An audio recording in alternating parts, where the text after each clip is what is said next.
According to witch hunters during the height of the witch trials, c. 1645, the witch's mark, also called a devil's mark or a witch's teat, indicated that an individual was a witch. The witch's mark, witch's teat, and the devil's mark are all terms applied to essentially the same mark. The beliefs about the mark differ depending on the trial location and the accusation made against the witch. Evidence of the witch's mark is found earliest in the 1500s, and reached its peak in 1645, then essentially disappeared by 1700.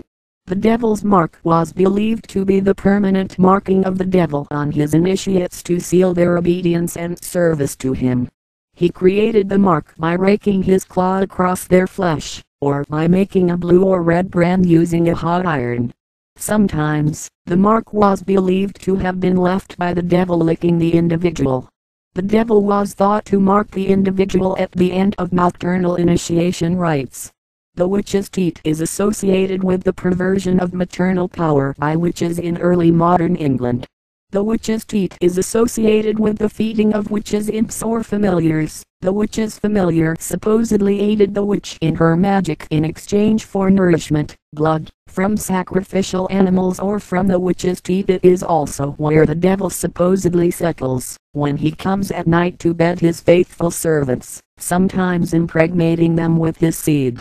Once the devilish half-breed has been conceived, the cambion may only feed upon this teat and no other. Folklore suggests that on the 7th day of the 7th week of consecutive feeding upon the teat, the cambion would grow to adulthood immediately and begin wreaking havoc with a range of demonic powers inherited from its supernatural father. However, should the ritual be disrupted during the 49-day period, the process has to restart all over again. It was believed that the marks were applied to secret places, under the eyelids, in armpits and body cavities. Being found to have this mark was considered undeniable proof of being a witch. All witches and sorcerers were believed to have a witch's mark waiting to be found. A person accused of witchcraft was brought to trial and carefully scrutinized. The entire body was suspect as a canvas for a mark, an indicator of a pact with Satan. Witches' marks were commonly believed to include moles, scars, birthmarks, skin tags, supernumerary nipples, natural blemishes and insensitive patches of skin. Experts, or inquisitors, firmly believed that a witch's mark could be easily identified from a natural mark. In light of this belief, protests from the victims that the marks were natural were often ignored.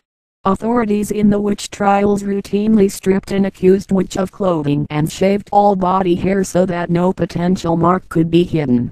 Pins were driven into scars, calluses, and thickened areas of skin, the practice of pricking a witch. Customarily, this routine was performed in front of a large crowd. Medieval inquisitors also believed that the devil left invisible marks upon his followers. If after stripping and shaving, the accused witch was found to have no likely blemishes, pins were simply driven into her body, until an insensitive area was found. The search for witches' marks had disappeared by 1700.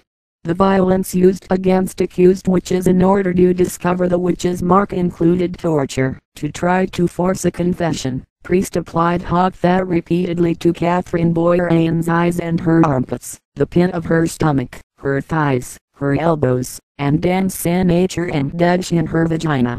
She died in prison, no doubt from injuries. It is also noteworthy that, although both men and women were accused of witchcraft during the witch hunts, the search for the witch's mark is specific to women.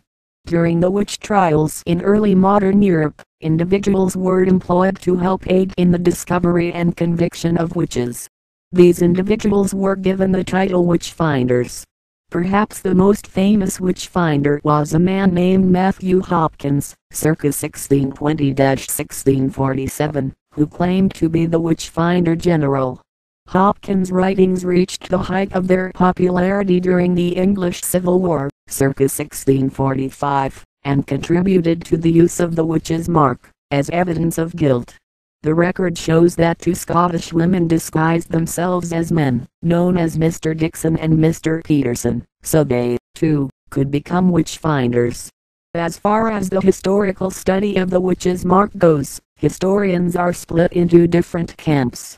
The first camp, sometimes called Murrayists, supports British anthropologist Margaret A. Murray's theory of the witch's mark. Historical discussion of the witch's mark began after the publication of Murray's books on the subject, Witch Cult in Western Europe and the God of the Witches in the early 20th century. Her writings argue strongly that devil's marks were in actuality tattoos that identified members of an organized pagan religion that she believed flourished in the Middle Ages. After the publication of her work, the historical community became divided between Murrayist and non-Murrayist scholars. When the witch cult in Western Europe appeared in 1921, it broke this deadlock. Yes, said Murray, witches had indeed been up to something of which society disapproved, but it was in no way supernatural. They were merely members of an underground movement, secretly keeping pagan rituals alive in Christian Europe. Murray's work became widely accepted and was considered an expert in witchcraft studies after its publication. Murray is also credited with the renewed interest in neo-pagan religions, and later, Wicca, which occurred after the publications of her books. However, today her controversial ideas have been largely rejected by scientists and academics due to the lack of any evidence. Another camp believes that the witch's mark is a gendered aspect of the witch hunts. In N. Barstow's book, Witch Craze, A New History of the European Witch Hunts, the witch's mark is viewed from a feminist perspective. Barstow sees the witch hunts of Europe as an attempt to control women, and the witch's mark as an excuse to control women's bodies through violence and sadism. The searching of women's bodies for the witch's mark gives insight into the reality of a woman's position during this time when a personable and good-like woman was defended by one of the local gentry. The pricker argued that, having been accused, she must be tried anyway. Barstow views the violent and sexual nature of the witch's mark examinations in the witch trials to be further evidence that the witch hunts were, in fact, women hunts. The feminist historian Deborah Willis asserts that the witch hunts resulted from a societal fear of maternal power. Willis argues that the people of early modern Europe all had similar fears about malevolent motherly nurturing, and that the witch's teat is a manifestation of that fear. Willis asserts that the witch's teat is a perversion of the female power to nourish and strengthen young. Many feminist historians have yet to address the witch's mark. The witch's mark also factors into the theory proposed by M. Truman that Lyme disease is a diagnosis for both witches and witch affliction, finding that many of the afflicted and accused in Salem and elsewhere lived in areas that were tick-risky, had a variety of red marks and rashes that looked like bite marks on their skin, and suffered from neurological and arthritic symptoms. The appearance of the witch's mark in Europe is noted after Columbian contact with the New World in 1492 and may be the result of the transfer of a virulent form of Borrelia infection from America into Europe, especially in areas under the control of the Spanish Empire, including parts of the Rhine River Valley that are now in Germany. This topic is the subject of a recent work in the study of witchcraft. This theory is an expansion of the idea first proposed by Lori Wynn Carlson that the bewitched in Salem suffered from encephalitis. Neurological Lyme disease is probably the only form of mild or acute encephalitis that is accompanied by a round red mark or bullseye rash on the skin, which can appear after tick attachment. Various other historians have addressed the witch's mark.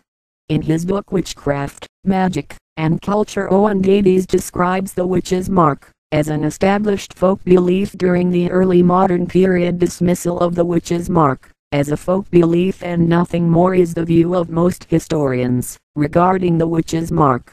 In modern paganism, it is widely believed that a person seeking to become a witch will receive a mark or series of 3 marks on his or her body in the 7th calendar month or 7th day of a month, or during the 7 o'clock hour. This mark is not a negative omen, but rather an honor and sign of initiation into a magical path. L.